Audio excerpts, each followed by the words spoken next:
For GameholeCon 2024, I asked the question, do you need better ways to run traps in your games? And has it been too long since you bled? Let's solve both of those problems. And what I'm doing today is sharing with you the seminar combination play experience that I put together, all about playing through a trap-filled dungeon, having your character suffer, all as part of a learning experience. Here we go. This idea began when I was thinking about what events to run at GameholeCon 2024, and I thought, it'd be really cool to have a seminar on trap design, and ideally it's something that's useful to the audience when they're dungeon masters to think through, or designers really for any game, not just D&D, where you're thinking through creating traps and how to approach it and what is the play experience. And I thought, well, what might be neat is if I could show off the design, maybe by having like Dwarven Forge terrain on the table and move characters around. Maybe they could all vote on what to do. But I realized that'd be hard to see because you'd be sitting back in the audience. So I thought, well, maybe if we gathered people around a table, and thus began to form what I ended up running at Gamehole, which was a double-sized table. So 2 tables pushed together, terrain from the Dungeon of Doom trap-filled corridor called the Gauntlet, which you can get for free, link down below. And I helped design it with working with Dwarven Forge, which was super fun. So I thought, okay, I will use this Gauntlet dungeon section. And as we go through, we'll share history of traps, analysis of trap design, and players will get to play through it and experience it. And in so doing, we'll really get that feel of what that interaction is like and how rewarding it is. And I thought, this is a really wild thing. It's probably not going to work. And it actually worked. I ran it both in 2024 and this year, 2025, at GameholeCon. And it was a lot of fun to see through it. It was a double-sized table, so we had up to 12 players at each table. And they shared 6 characters, so 2 people to a character, sort of making joint decisions of what they wanted the character to do. It was really fun. So the way this worked is I gave everybody their pre-gens, and they had level 1 rogues that were all fairly simple and easy to run. And I made my own character sheet to try to make the format a little easier, so you could just look at one page, clearly see what your rogue does, and you're not worrying about too much. You're not going to make too many attack rolls or things like that. It's more skills and stuff like that. So I tried to make that useful in the format that I used for the pre-gens. So 2 players to a pre-gen. You're going to jointly make decisions on what they do.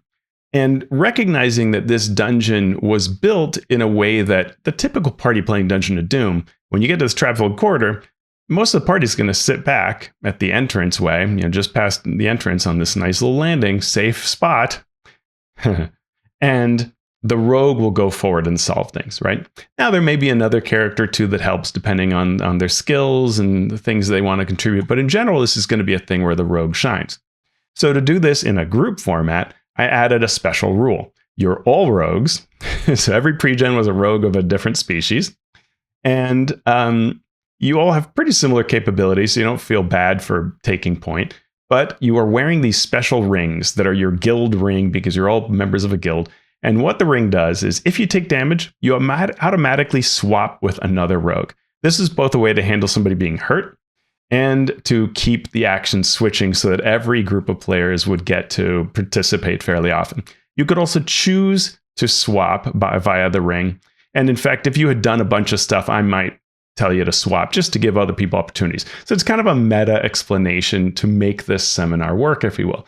And then I launched into a bit of a seminar piece to explain and kind of set the stage for trap design.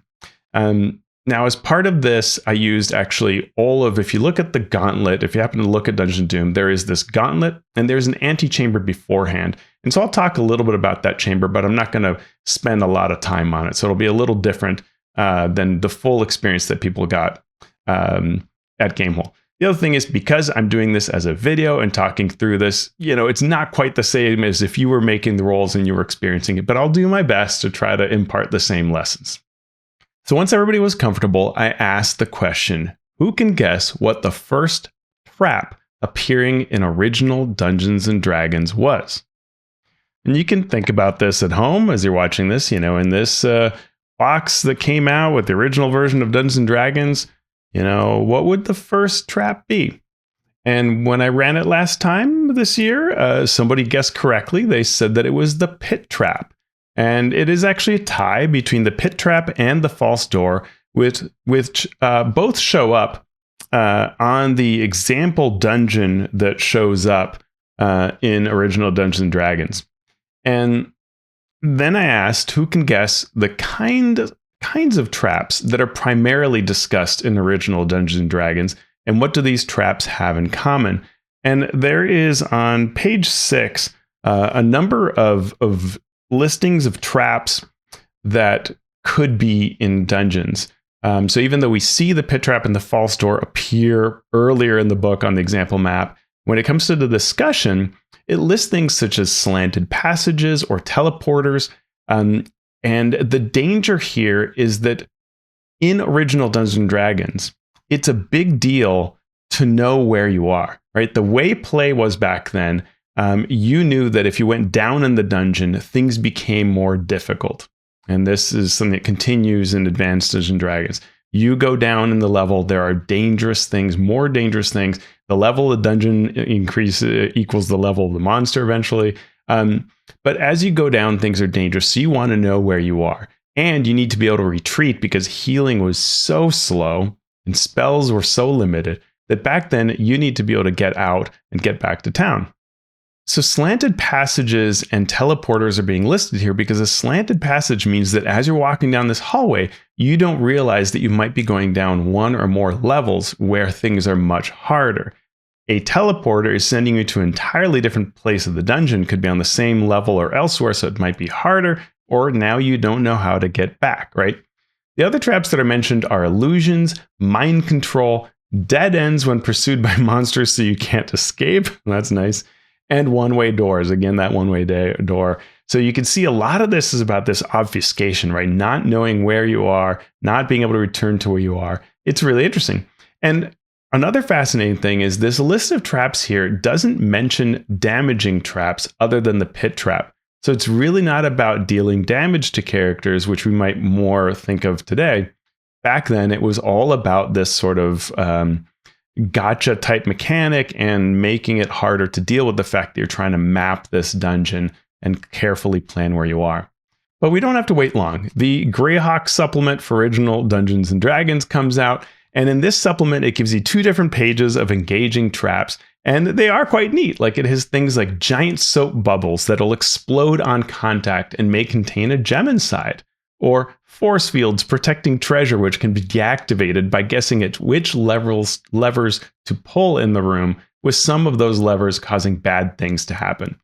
So we can see that the fantastic element and the damaging element, it doesn't take long for that to be part of the game of D&D. And in Greyhawk, it's important to keep in mind that this is the supplement where thieves are introduced. They can open locks or remove small trap devices such as a poison needle. They have a percentage chance to remove traps, which is really abysmal by today's play standards.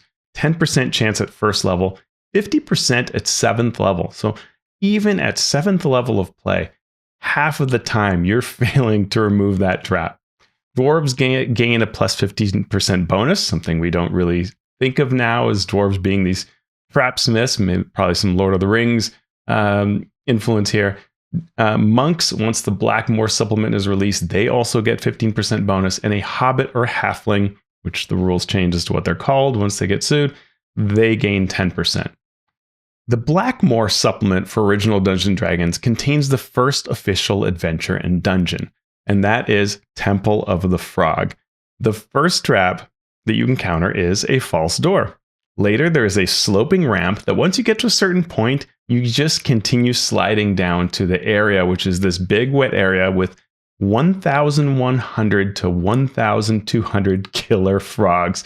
So yeah, that's a trap. And in fact, a lot of these traps that we see in this adventure that damage are really situations and choices for not only that horrible slide that takes you into an area that I don't quite understand what the play experience was supposed to be, but chests that if you open them, the owner comes to stop the robber somehow, right? Like you open this chest, angry soldiers come to beat you up. Or a secret door that leads to 10 to 100 giant rats if you, as the text calls it, foolishly disturb it. Why is that foolish? You're an adventurer. There is a secret door. Isn't this what you're supposed to do? And this also is indicative of how traps are seen in the original part of the game. In Dungeons and Dragons, we have this confusion, we have gotchas, we have damaging, and sometimes, like those soap bubbles, we do see engagement, right? Something that's fun and can even be beneficial.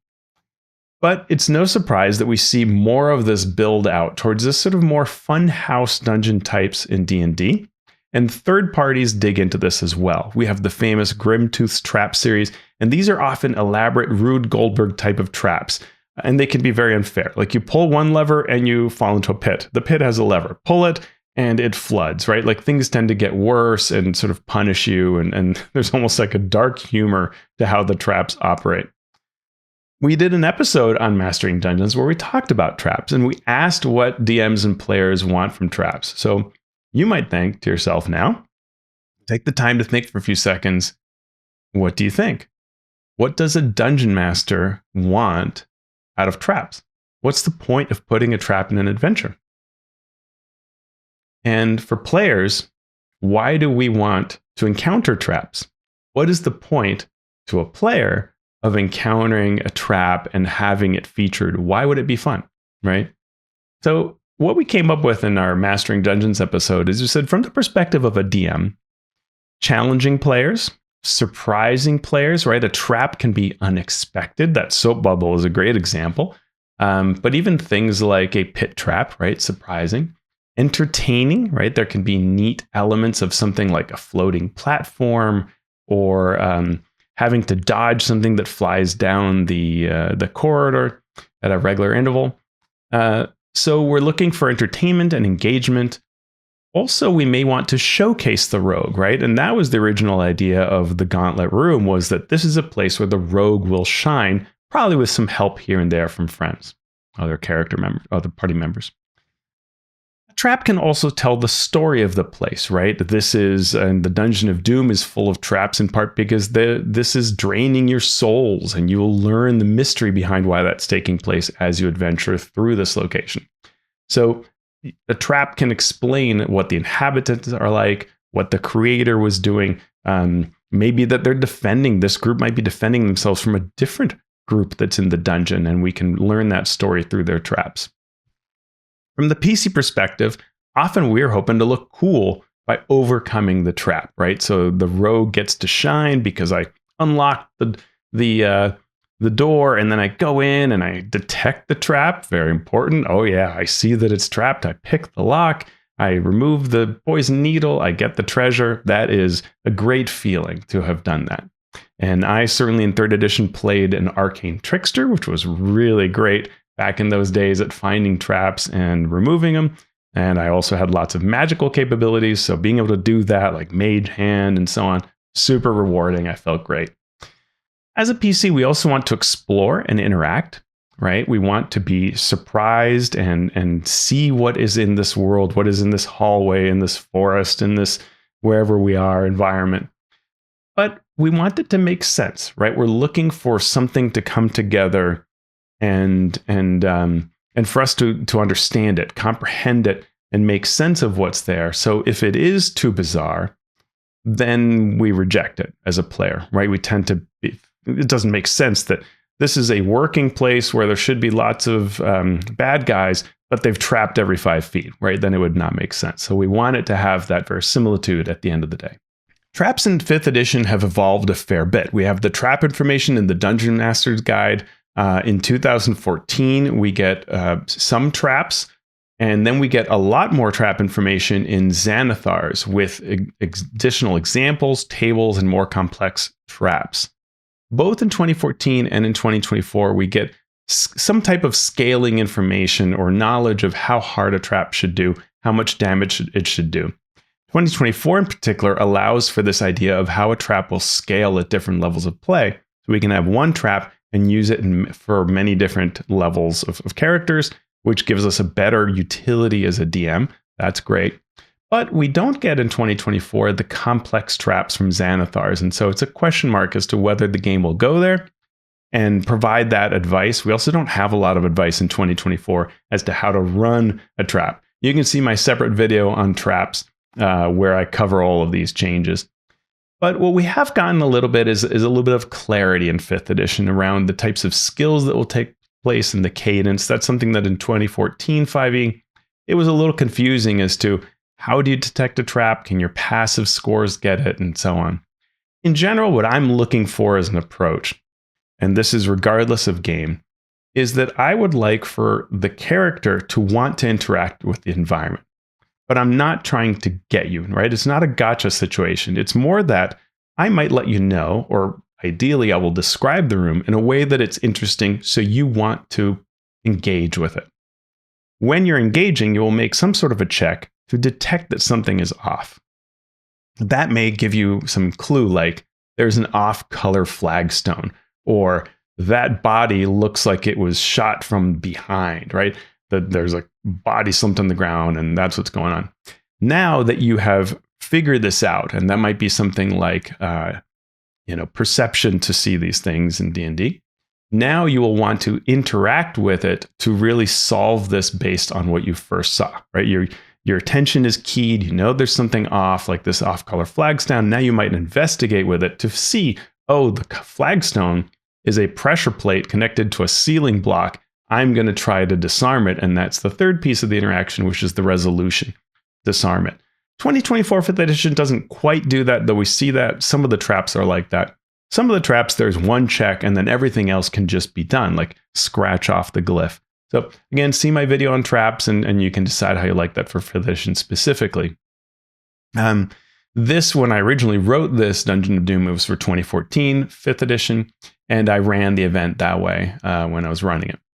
But there is a lot to be seen in the trap content that is pretty useful, that allows you to make neat traps. And in general, D&D has as much or more in terms of guidance and rules around traps than most role-playing games out there.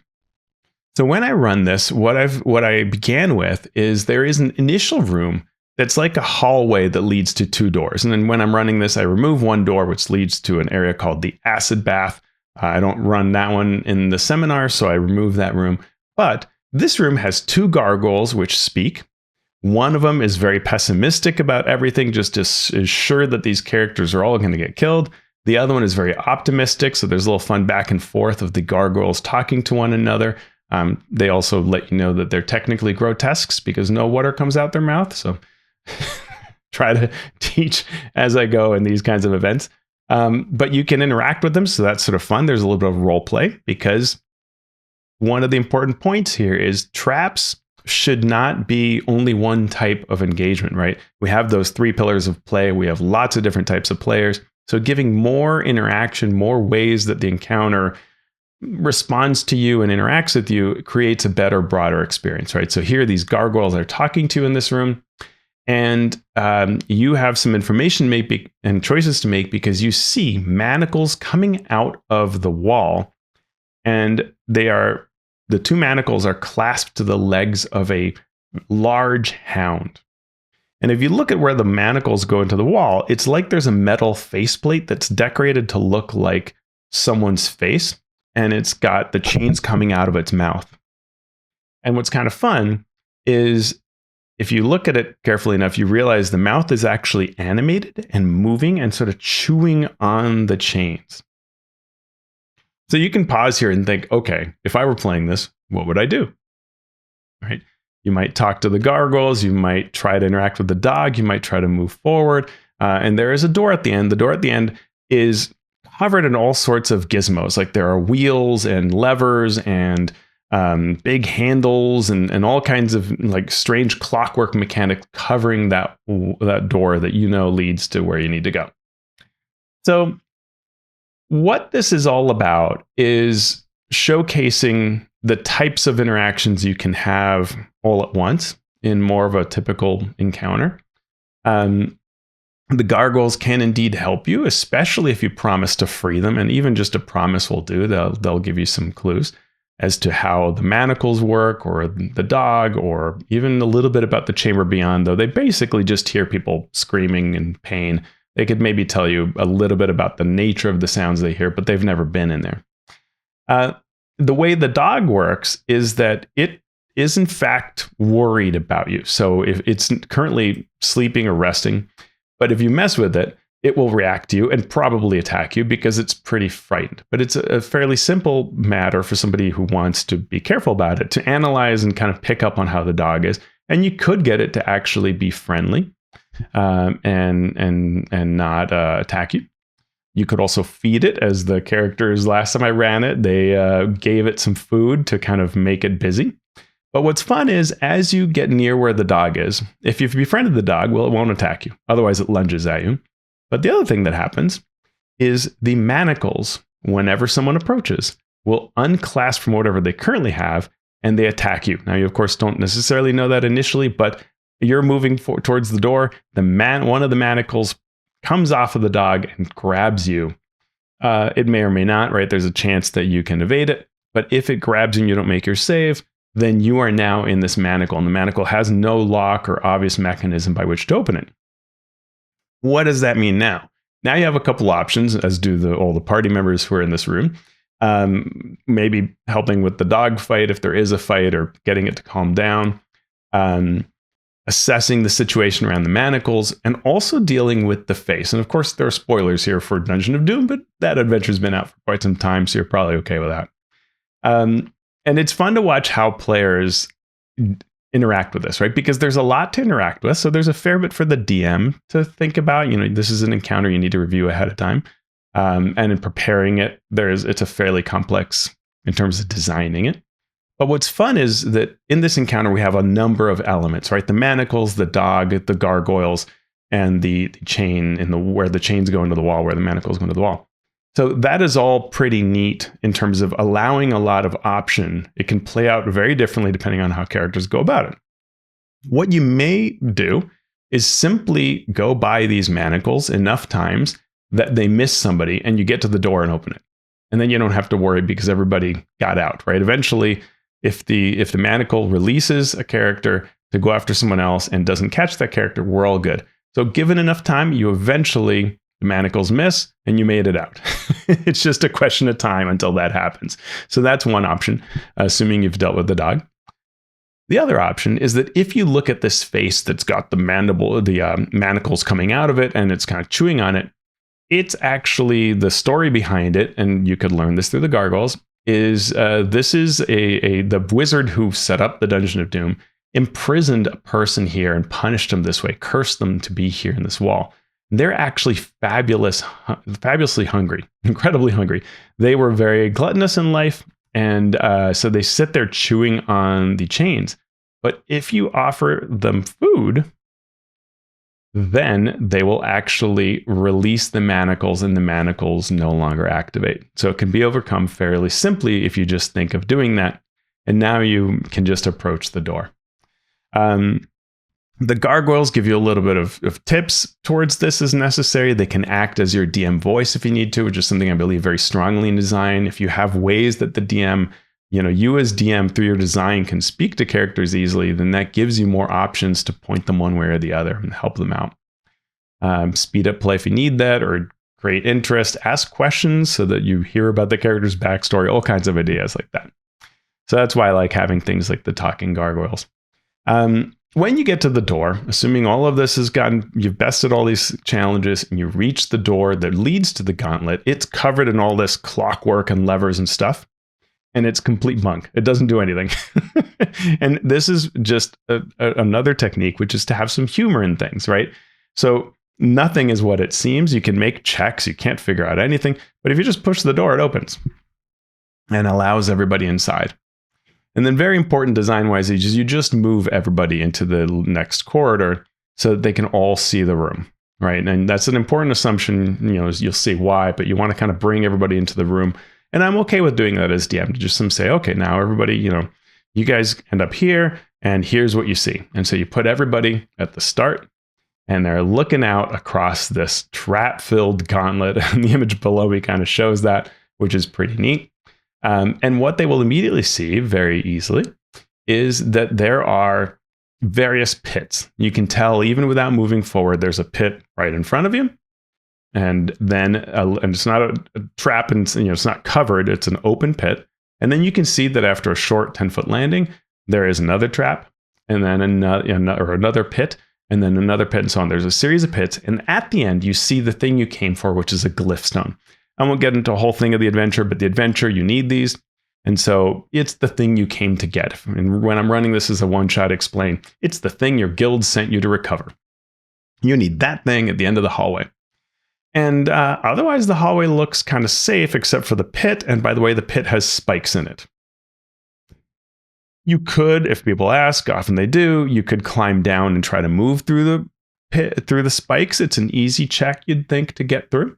You could jump, and the way jumping works in 5th edition is that you don't normally make a check. You jump equal to your strength score. So as long as you have a strength of 10, which all of these characters do, you can jump across to the next landing. Sometimes here, character or players will get very cautious.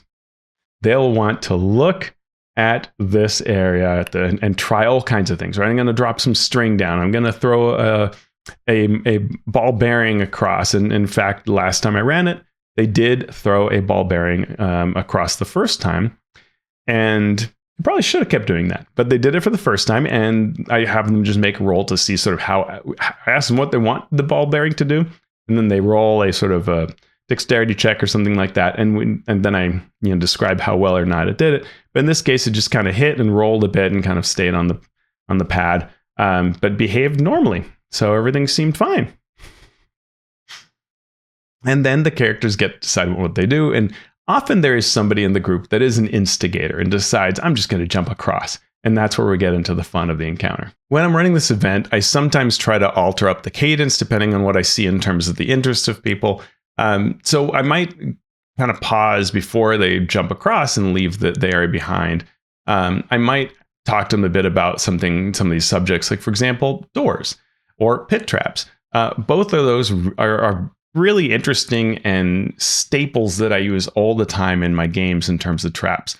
Doors are a favorite for me because they will go through it, right? Like they need to go through it.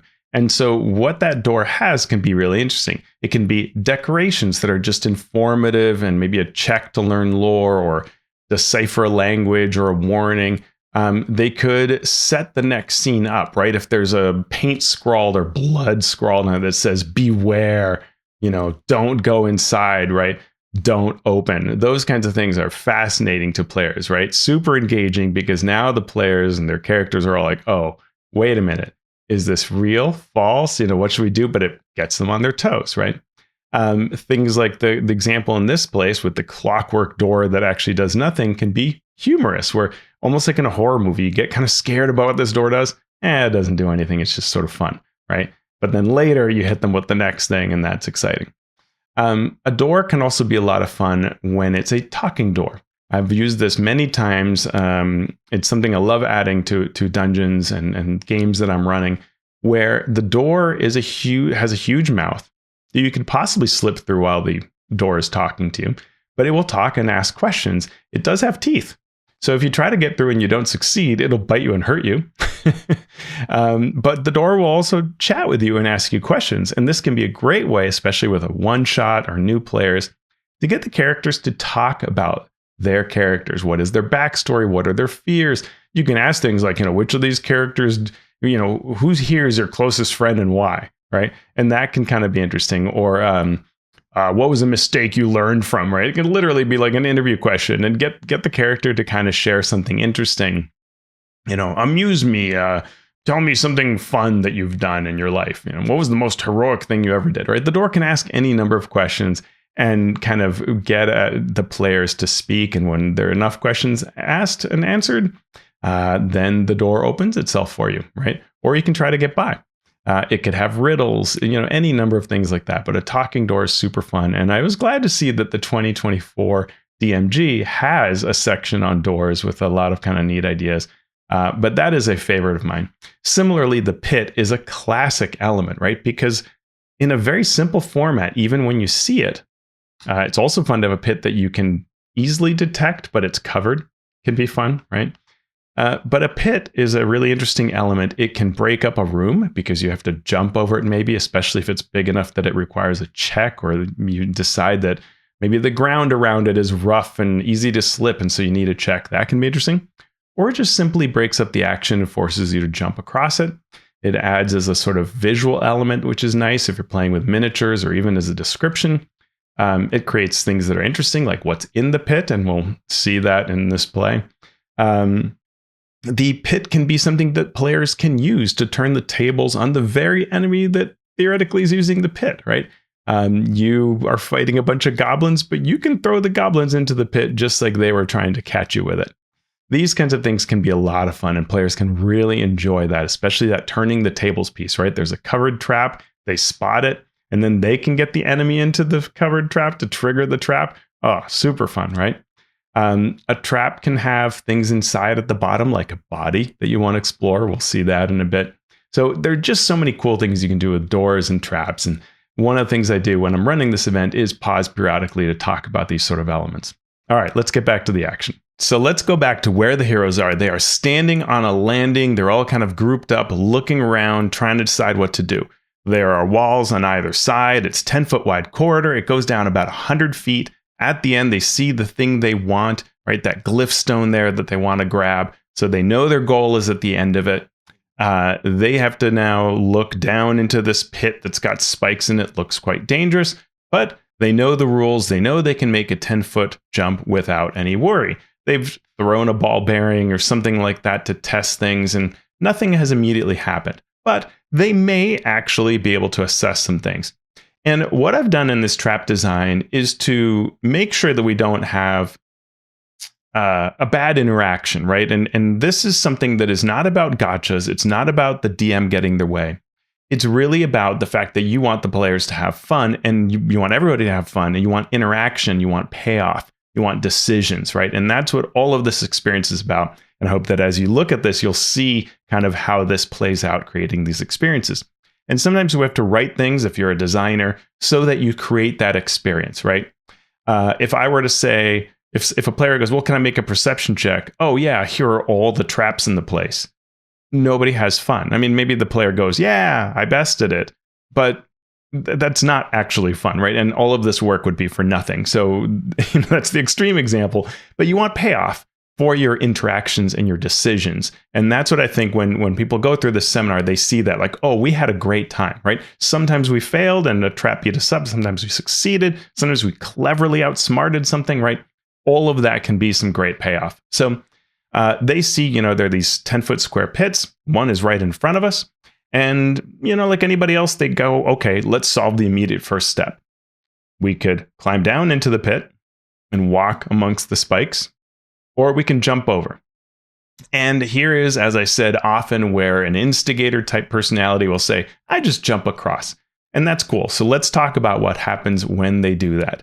So when they jump over the pit and land on the other side, any weight over 40 pounds triggers the trap on that second landing. They land on there, they hear the click, and a jet of fire blasts out from the pipe on the wall, which they actually could have spotted, but you have to be close enough to see it. And this is where we bring in logic, right? Like if I'm standing 20 feet away from something, can I see a tiny little detail? No, sometimes you just can't, right? The rock is too porous and there's no way you would see it. And so when there is no way, you must investigate it. You must be up close, interacting with it. You must use different skills than perception. And so your passive perception doesn't help you here. You must be on the landing to see it.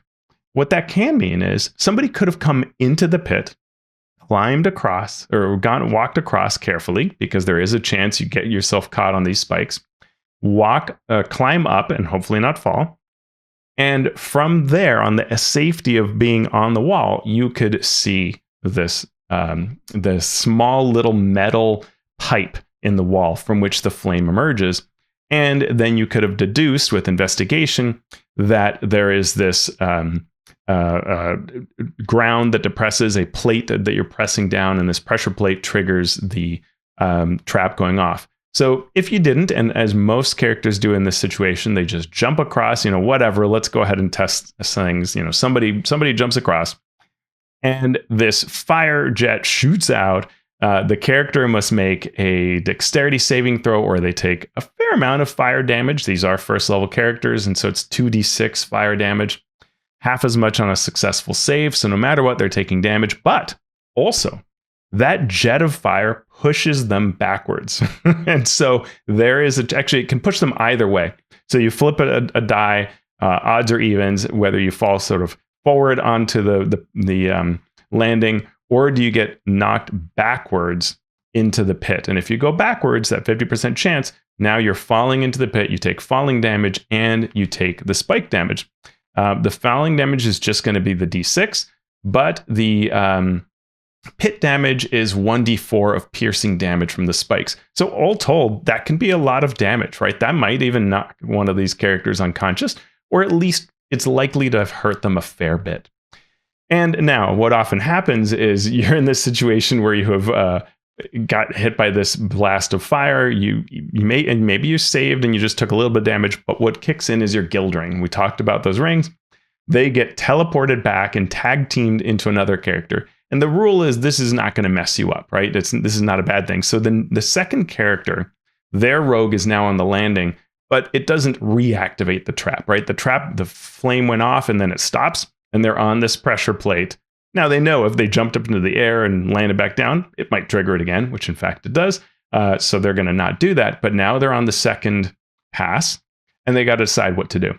Often what they'll decide to do is, I'm going to deactivate this pressure plate just in case, which is smart. So they will make a check, usually succeed. In this case, this one's not too tough. I think it is, it is a DC 13 check to deactivate it. And in 2025 rules, or 2024, you would do your dexterity sleight of hand is what you would use to deactivate. Back then it was like intelligence, and I think I allowed mason's tools or thievery tools, either way. But depending on how you're doing it, you would make a check, fairly easy check, to say, okay, I've slipped underneath something in the pressure plate. We're all good now, right? Whew. Well, except you're on the second landing and you're looking at a pit that is ahead of you. And now you have to decide, hey, I've got another second pit and there's another landing. Do I just jump across? Do I, what do I do, right? And I should pause and say that one of the fun parts of trap design is around that disabling, right? Disabling feels pretty good. Finding things feels pretty good. So I have had a situation when I ran this table where someone decided to actually climb up, and they saw the little steel pipe coming out of the wall, and they thought, I want to shove something into it. And then what they actually did was trigger the trap on the pressure plate. But there was another table that did see the pressure plate, deactivated the pressure plate, went up, stuck something in the, they didn't need to, but at this point they stuck something into the pipe to try to lodge it closed. I think there's another group that failed at the pressure plate, but then stuffed something into the pipe, so there are a number of ways that you go about it. And that's fun and rewarding when you kind of think through those scenarios. And even on the landing, one of the things that a very few groups do, because they started on landing, is to actually check the landing. Like, I want to look all around this landing. And in fact, if you do that, you can make a check and find with investigation that there is some discoloration on some of the stone walls. They're false. And if you tear through them, as this group did, you find that there are some crossbow traps, and there are 2 crossbow traps in the wall. And you can smash them up if you find them right now, which is great, because stay tuned for when those kick in later on. All right, but now we got this second pit, right? And so the second pit, this has a different type of trap, as you might imagine, to make it a little bit interesting. So the characters have to think, what do they want to do? Last time there was a fire thing. They'll often ask, can I see a metal pipe? And I'll say, now that you have, seen this sort of metal pipe, I'll allow you from afar to try to make out whether something similar is there. And no, you don't see anything like that, right? Assuming they make a half decent perception check. No, it doesn't look like there's any kind of little metal thing in there. Because what actually is there on one side is an illusory wall. But this could be detected with Arcana, if someone were to think to do that. Also could be detected by normal means if you just throw something at the wall, right? often what has happened is someone has thrown something onto the floor because they're a little worried that a trap will go off. So they'll think, I'm just going to throw something heavy. It can't be a ball bearing. So they'll throw something heavy. And what actually is interesting is it kind of falls and stops moving immediately. And that creates a sense of wonder. Like, what do you mean, right? And other groups will just do the usual, you know what, I'm jumping across no matter what. If that happens, they realize why these other tables that have tried to check out by throwing something, why the thing just immediately stops moving. And that is the surface is super sticky. So this is truly a sticky landing that is meant to engage literally and figuratively. And even if you do detect it, like maybe you throw the ball bearing and it doesn't roll, right? What do you do about that, right? And then what is behind the illusory wall? So here's what happens. Let's say worst case, you trip it. You jump over, 10-foot jump, no problem. You jump, you land on there and immediately realize you're stuck. And this illusory wall from it starts coming out this spear wall that is on a kind of roller that is going to shove the spears against the wall and anything in between it, pound it against the wall, retract, and if something's still on here, repeat. So the trap has a little bit of a comedy angle to it, right? Where it's like, oh no, what now? What do I do? It also depends where you jumped. If you jumped on the further part from where the spear wall comes, then you get a little more time, right? This last time I ran it was sort of fun. The person was like, well, I take off my boots because it's stuck to my feet, right? So I take off my shoes and then I'm gonna, do this kind of thing. And so they actually, I forget if they jumped onto the trap or not, but one of the neat things is because it's an illusory wall, you can actually kind of get behind the trap and then try to disarm that moving spear wall. And that's kind of fun. I chose miniatures from Dwarven Forge. That spear wall kind of suggests that. You kind of see these gears and things like that. And if anybody asks, I'll let them know that. And that gives them that sense of, oh yeah, I could try to crawl back in there and do that. And in fact, in the write-up for this, when it has moved one square in, it is easier to get back there behind it. So that's a lot of fun to have this sort of angle of what do you do with the spear wall? What do you do with being stuck there if you are stuck? How do you handle it? When people detect that it is sticky, they often do something like throw a cloak over it. I had one group that had a sort of robe of useless items, and this included a canoe. And so they threw a canoe over it, permanently stuck that canoe, left it there, making a bridge. And then they did the same thing leaving from it, which is kind of fun. So this is one of these where, how you solve it is half the fun, and just seeing how the party deals with it. If you get hit by the spear trap, it's definitely deals a good amount of pain. It would teleport you away. The new character would now be in its path, possibly to get mangled a second time. But it's a lot of fun. And a lot of times what will happen is a second rogue will come in and try to get behind it and turn it off, and that's really neat.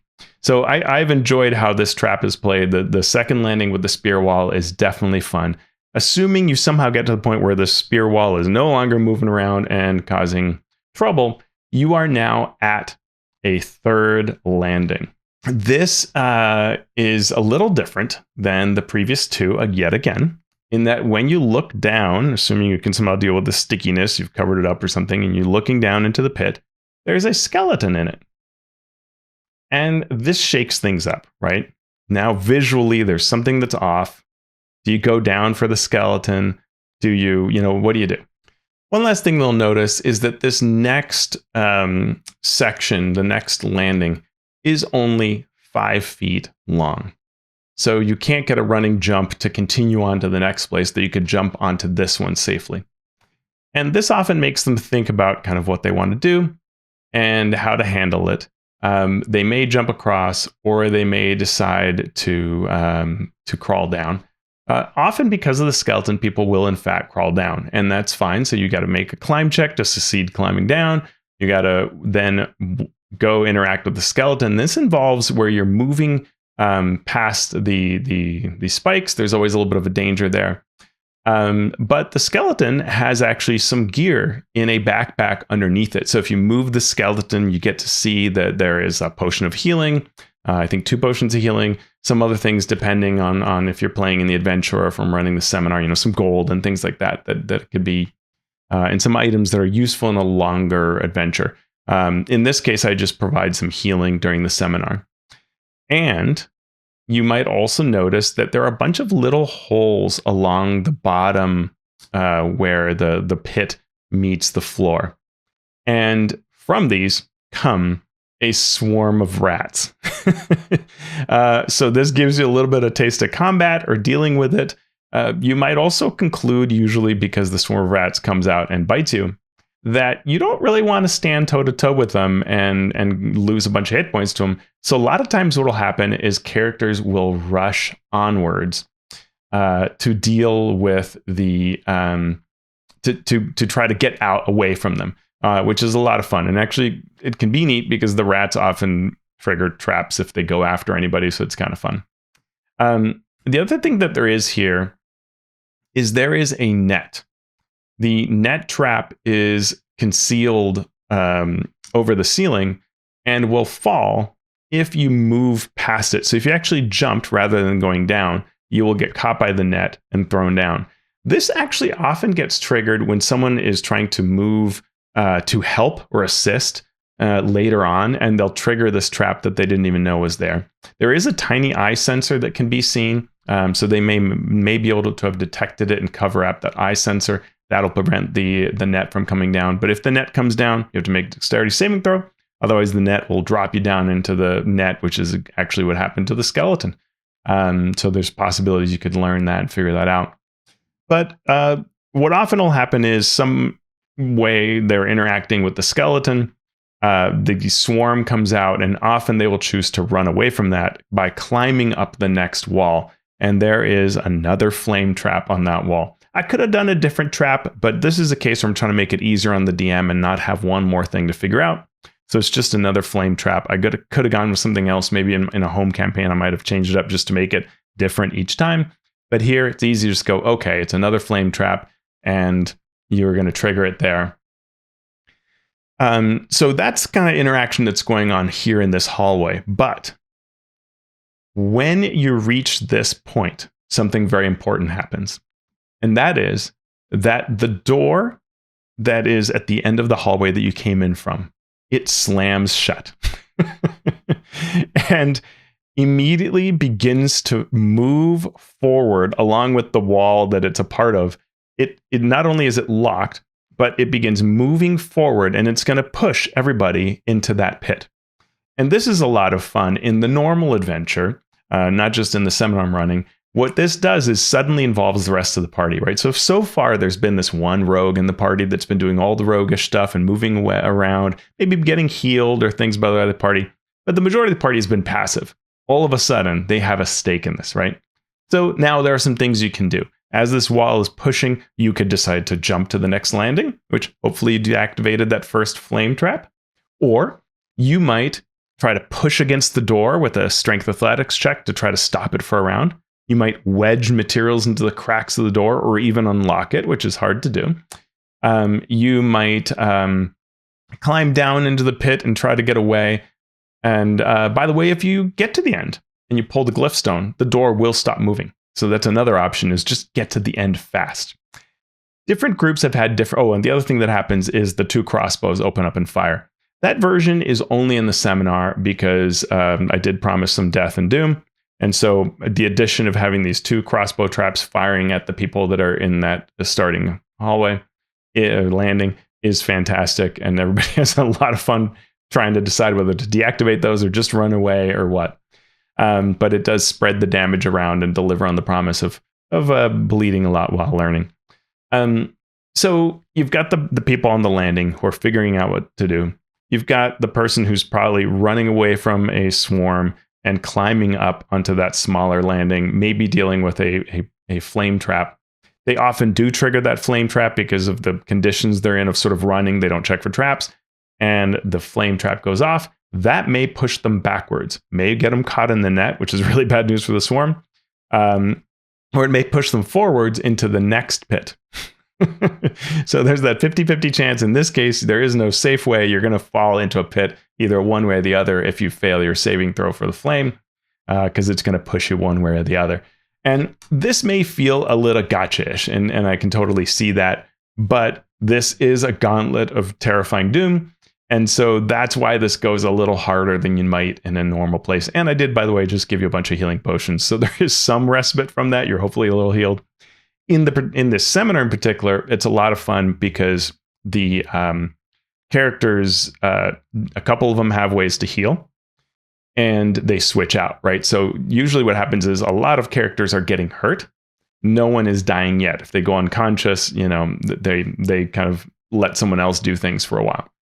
So we're close to the end here, so often and under pressure, and so people are usually moving forward to try to solve things. Talk a little bit about the design. Why is the net there? So the net there is for a couple of different purposes, but one of the reasons is in case someone has flying. The original Dungeon of Doom scales for a lot of different levels, so you could have had higher level characters playing through this, and somebody could have some means by which they fly. And so then the pits are sort of trivial, and maybe they're not triggering pressure plates. And this net catches you and does that, right? So the net is a little bit of insurance that you'll probably get somebody in some of these traps. It would be pretty hard to get away with nothing happening. The door trap is there design-wise to involve everybody, right? It's not that I'm actually trying to make everybody have a terrible time or get hurt. It's to involve everybody and give everybody something to do.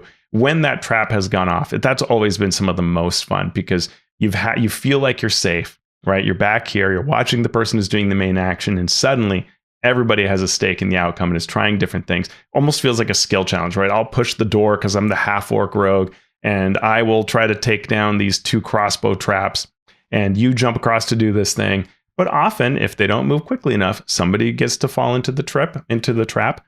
Also, if they decide to, climb down, somebody could fail their climb check and take some damage. So there's usually a little bit of damage going around here in the seminar. People are wondering whether it could end up being a TPK. And honestly, this is often a lot of laughs that we're having, right? It's all good mannered. They know that I'm cheering them on. But let's talk about that 4th pit, right? So you've got this small landing. It had a flame trap over it. And when you got, maybe you made it past the next and final pit trap, the spikes have poison. Just a slight variation, ups the damage a bit, means that walking past it, which you will probably be doing because you can't take a running jump, you're going to have to, make a check to try to not get caught on them. You can see that it's poison. You might think about ways to get past it, cover them up with cloth or something like that. But you've got to get past this and then climb onto the last landing. So one of the things that I often do at this point is I do pause. We're near the end. There's a lot of damage going around, a lot of things happening with the door, with this person that's about to go into the last bit. And I want to make sure people are having fun. And that's important. Anything you're doing that involves a number of traps, think about, are people having fun? Is it too hard? Is it too easy? Is it the right kind of tenor? And if need be, obviously for playtesting, you can adjust for design, but even if it's just live in your home game, you can make adjustments, right? Thinking through how the flow has felt. Take out a trap, add a trap, make a trap worse or better before it gets triggered. There are a lot of things that you can do that. There are a lot of controls to the trap, the DCs, the damage, how often things happen, right? And it is really interesting when I've run this now a number of times. I think I've run this something like 7 times. There can be a real different cadence. Some tables, they get beat up a lot early on, and then it becomes smooth sailing. They start making all their checks, rolling well, making good decisions. Others, it's the reverse. But what I'm looking for is, are people smiling, right? All right, so the last ending has 2 last elements. There is a net trap above this area. So if you try to jump back, you'll trigger that. This doesn't tend to come up too often, but it is really there mostly. Again, if you have flying creatures, they would have to deal with a second pit trap. Also, if you end up running away, that pit trap, the net trap could kick in. You had the poison, and then you get to the end. So the end is based on classic art that I always loved that shows this wizard trying to reach out and grab something from what's clearly trapped with all these blades that come out and hurt you. That's what's going on here with this plinth. And there are a couple of rules that go here. So what it says is, I'll read the box text. Finally, you stand before the stone arch containing the rune-inscribed Glyphstone. Of course, the inner surface of the arch is ringed with small blades. Worse, there is a palpable sense of dread in this place. Whispered voices emanate from the stone arch, promising a terrible maiming if you dare grasp the Glyphstone. So the stone arch that holds this Glyphstone that you need to grab is enchanted to extend its blades into anyone reaching for the Glyphstone. And the secret is to, reach in there very slowly. You can think about where that came from, kind of Dune kind of option. But there is this fear aura that makes it tough. And that's why this requires a check, because you've got to go with a steady, slow hand while all those whispering fear elements are hitting you. So blades are really obvious. You don't need to see what the trap is. That's going to come for you. And you could do it like the art and say that there's already blood there visible. So you just need to make a sleight of hand check to reach out and grab it. You can only use a hand. Anything else that is extended, like a piece of wood or something like that, the blades will cut it or it will fail to dislodge the treasure. So only a hand will work. And you've got this fear aura. So you must make a wisdom insight check. It could have also been a wisdom saving throw. That would be more in line with 2024 type thinking. The whispered voices are trying to frighten you so that you move too quickly. So you will be at disadvantage if you fail the fear. So the first question is the fear aura, can make you afraid. And so then you're either at disadvantage or not if you're trying to grab the Glyphstone. If you fail, you take 1d10 piercing damage and you would have to try again. I considered and sometimes have done a version where when you lose to the fear effect, you actually run. And that is rough because then you can trigger the net trap and all that kind of thing. But that's often not necessary challenge-wise. It's an option I often keep in my back pocket and seldom need because people have usually been beaten up plenty and are having a good time as it is. So it's just really, can you grab this Glyphstone or you do take damage? When you take damage, you swap out with somebody, and that can be hilarious because what has happened many times that I'm running it is you've got this group that's dealing with the door going, get that Glyphstone, get the Glyphstone. And the person tries, fails, they've taken damage. So by the rules of the ring, they get teleported, swapped for somebody else. Now they're in the path of this door. The next person tries. It's a lot of fun. And so I'd say that in general, it's been about the third person who succeeds at dislodging grabbing the Glyphstone without getting cut and failing. And now they have the Glyphstone. The moment they get the Glyphstone, the door stops moving. Oh, and I should say, if they don't do it in time, here's what happens. The door not only pushes you into the pit, it then falls on you to deal damage as the door falls onto you. And I know the very first time I ran this for my friends as part of my home campaign, I put this into a Tomb of Annihilation campaign. And the door fell on them, and that was very hilarious and also hurt. So if you succeed, though, the door stops. If it hasn't fallen, it will stop moving forward. All the traps deactivate. And the reason for that is very simple. It's that attempt to say, you got through this. You do not need to go back through all the traps, right, and have to do too much. So, but you could do it differently, right? You could do the Indiana Jones approach where you grab the Glyphstone and now you've got to run as all these traps are going to go off. But to me, this was plenty of a good experience. And when I run this, this is often, I think it's a 3-hour experience that I do. And so the combination of talking about things and running through it with all the characters making their choices, we've burned about 2.5 hours, and so then we just have a little time for questions and answers at the end. So I hope you enjoyed this. If you want to check it out, the original design of this encounter, you can get the Gauntlet and the entire Dungeon of Doom all for free off the Dwarven Forge website. I'll have a link down below. Dwarven Forge has also contracted me in the past to write other things. So you can get a really neat cave adventure that's really a neat, long experience. Got to work with that with Will Doyle. It was really fun. And then even a third one that's one of their wilderness sets. There were a number of different encounters, and I wrote a couple, I think 3 encounters for that one. So you can get all of these for free off the Dwarven Forge website. I love the terrain. They don't pay me to say that. They've paid me, but not to say this. and they paid me for design. But I love their terrain. I use it all the time in my games. It's a pleasure. I should also say, if you saw that terrain, you may have noticed, if you know Dwarven Forge, that I made I own a bunch of Dwarven Forge terrain, but I don't own everything by any means. And I do not actually own all of the Gauntlet. So when I make the Gauntlet, I actually use pieces from various other sets to make it. So the actual Gauntlet looks cooler than the one that I'm showing off in this video. Just want you to know that in case you think like, oh, that could look nicer. That is with pieces that I have, right? And so I only have but so many pit traps. That's why one of them looks a little different, and so on and so forth. But the actual version is really nice with additional pieces that are all ready to go. But that's the nice thing about Dwarven Forge is if you own some of it, you can generally make all kind of other things in approximations if you have enough terrain.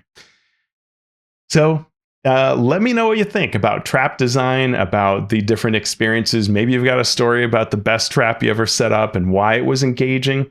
And I hope that if I leave you with one thing, it's that idea of how do you make traps fun and engaging, the why of it, the history of it, right? That the game has changed over time. What makes a trap great yesterday is not what makes it great today. Our games are played in different ways, and that will keep happening, which I love. I love it. To me, that is super exciting, right? What will the traps of, 3 years from now, 10 years from now look like? I don't know, right? I look forward to finding out and to continuing to evolve that design with it. So until then, I'll see you next time.